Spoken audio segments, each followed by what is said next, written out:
Welcome to the Nevis Newscast for Tuesday, September 9th, 2025. I am Bronte Swanston Hendrickson.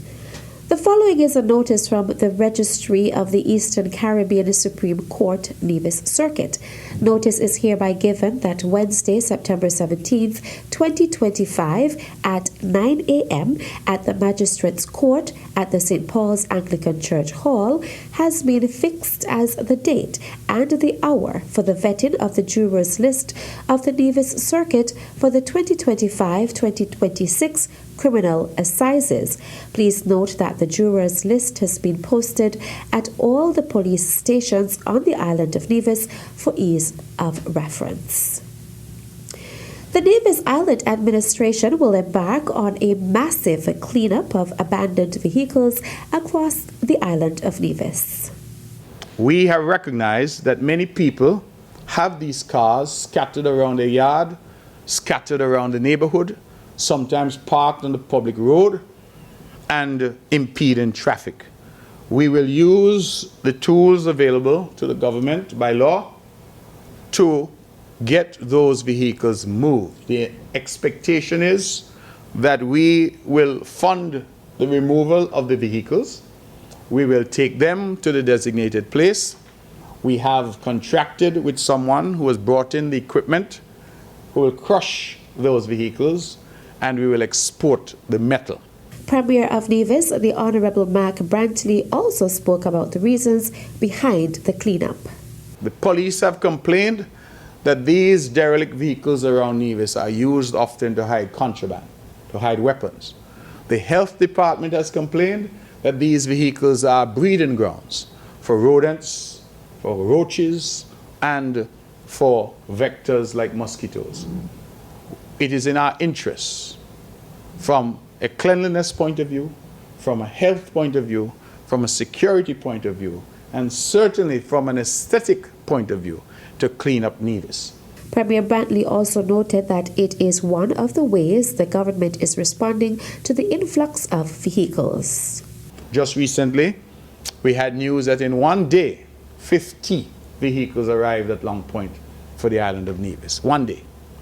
And I'm advised now that these boats that are bringing in vehicles are coming in several times per month. The problem with that is that it then puts a strain on the local environment. On the roads, people complain bitterly about parking in Charlestown, and more vehicles means that more and more of them ultimately, as they get old and abandoned, we have to find a way to get rid of them. And so we are responding by partnering with persons with the necessary equipment to pick up, crush, and export those vehicles. And so I urge our public, please, to cooperate with us.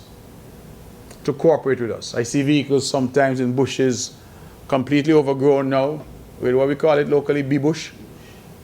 We are asking our people to cooperate. Vehicles up on 4 stones, vehicles that we know will never drive again. Please cooperate. Allow us to take these things away and crush them and get them off the island. Premier of Nevis, the Honorable Mark Brantley, was speaking during his monthly press conference on August 28th.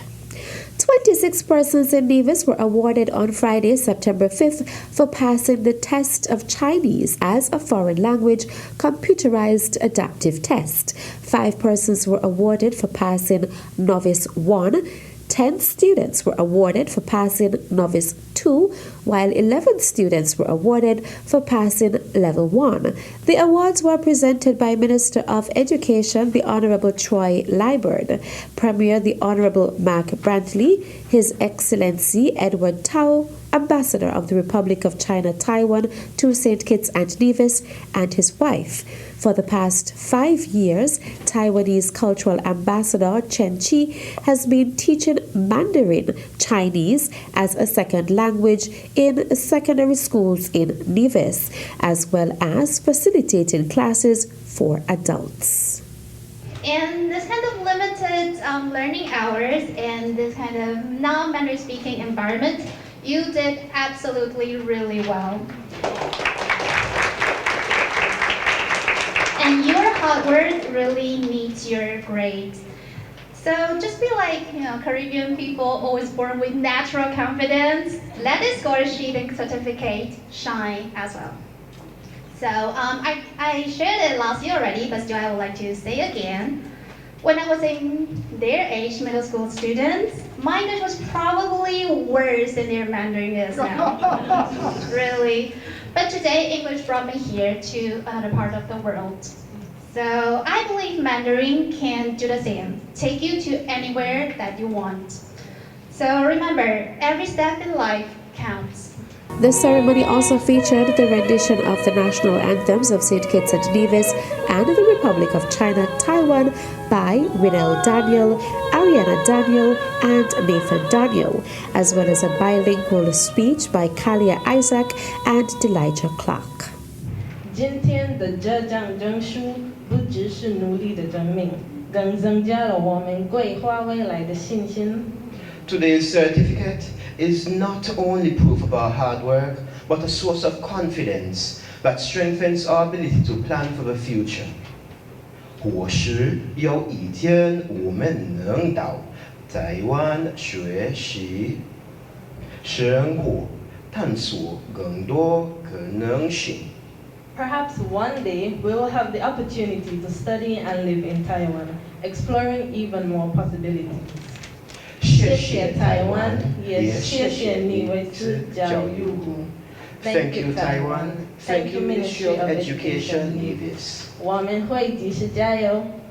We will keep it up. 谢谢大家。 Still to come, NEMA and Nevis Disaster Management Department equipped with SEDIMA's Advanced Logistics System. I'll be right back with the details after this break.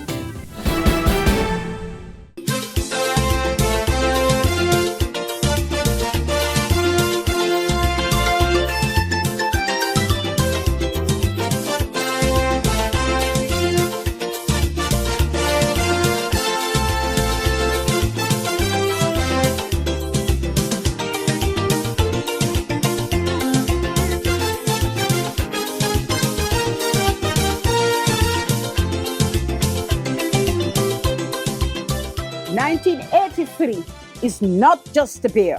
It's the year of our independence. Happy Independence, St. Kitts Nevis.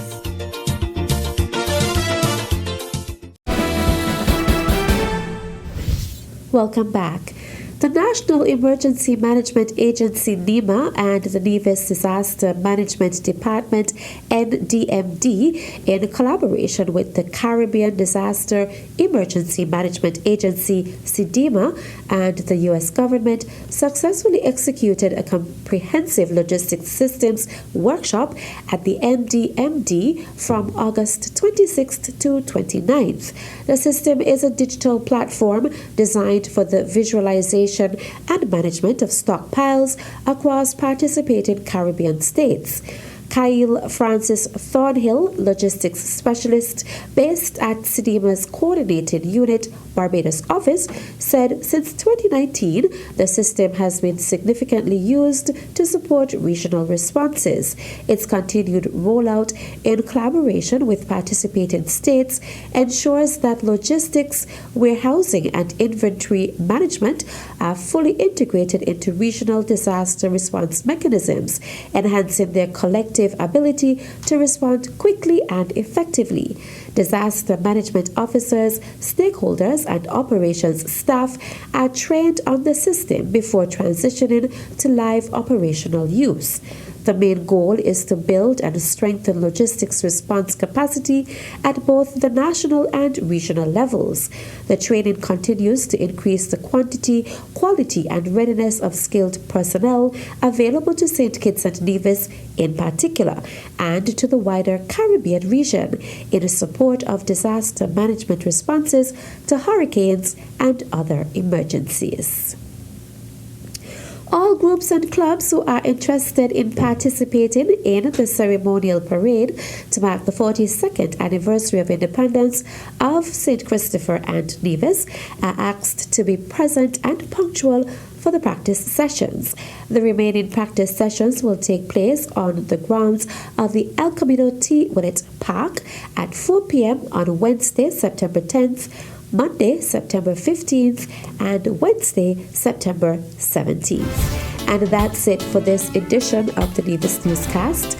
On behalf of all of us here at the Department of Information, I am Bronte Swanston Hendrickson. Thank you for viewing.